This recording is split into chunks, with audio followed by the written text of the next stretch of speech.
আমাকে একটা কর্মস্থল করে দিক।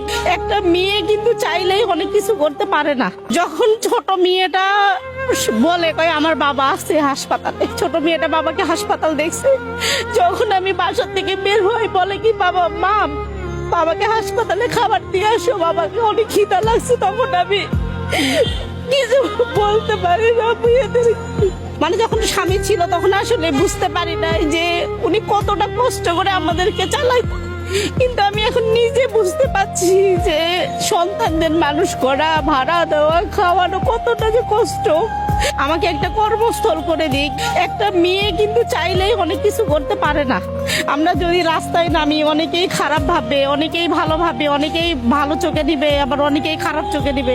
তাই আমাদের একটা দাবি যে আমাদেরকে শহীদ ফ্যামিলিকে সবাইকে নিয়ে আমাদের একটা কর্মস্থলের ব্যবস্থা করে দিই, আমরা যেন মাথা উঁচু করে বাঁচতে পারি। স্বাধীন হলো নতুন করে বাংলাদেশ বাঁচার জন্য, কিন্তু পরবর্তীতে কেউ কেউ ঝাঁপিয়ে পড়বে। আজকে আমরা কেন রাস্তায় আসবো? আমাদের তো রাস্তায় আসার কথা না, আর আমাদের তার বিরুদ্ধে হয়ে নামার আমাদের কথা না।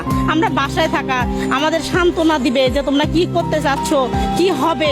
আমার হাজবেন্ড চলে গেছে, এখন আমি বুঝি। মানে যখন স্বামী ছিল তখন আসলে বুঝতে পারি নাই যে উনি কতটা কষ্ট করে আমাদেরকে চালায়, কিন্তু আমি এখন নিজে বুঝতে পারছি যে সন্তানদের মানুষ করা, ভাড়া দেওয়া, খাওয়ানো কতটা যে কষ্ট।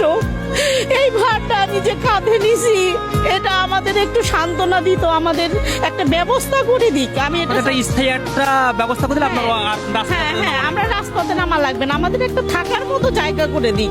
আমরা তো আর চাচ্ছি না যে আমাদের একদম 10তলা 5তলা বিল্ডিং করে দিই, এরকম না, আমাদের থাকার মতো একটা জায়গা করে দিক। আমরা কি মানে ঘর ভাড়া দিব, না খাবো, না বাচ্চা মানুষ করবো, কোনটা করবো? আমি মহিলা মানুষ, বলেন। হ্যাঁ, যে শহীদ স্মৃতি ফাউন্ডেশন এবং ডক্টর ইউনূস স্যারের কাছ থেকে কোনো সাহায্য সহযোগিতা কি পেয়েছেন? হ্যাঁ, আমি জুয়েল স্মৃতি ফাউন্ডেশন থেকে আমি সাহায্য তো পাইছি। আমার শাশুড়ি কিছু পাইছে, ওনারাই ভাগ করে দিছে, আমাকেও কিছু দিছে। আমার টাকা দিয়ে আমি আমার স্বামীকে চিকিৎসা করাইছিলাম হাসপাতালে। যে একটা মানে অনেকের কাছ থেকে তখন তো আর ঘরে কেউ টাকা রাখে না আসলে কামাই করে, আর আমি ওরাও তো জানতাম না আমার হাজবেন্ড চলে যাবে এভাবে। তখন আমি কিছু ঋণ ছিলাম, আমি ঋণটা শোধ করি করে আমি একটা ছোট্ট কাপড়ের ব্যবসা খুলছি বাসায়। যে ইসলামপুর থেকে কাপড় নিয়ে এসে আমি বিক্রি, আমি চাচ্ছি এটাই যেন আমি বড় করে আমার 2টা সন্তানকে মানুষ করতে চাই, আমার এটা ইচ্ছা আর কি।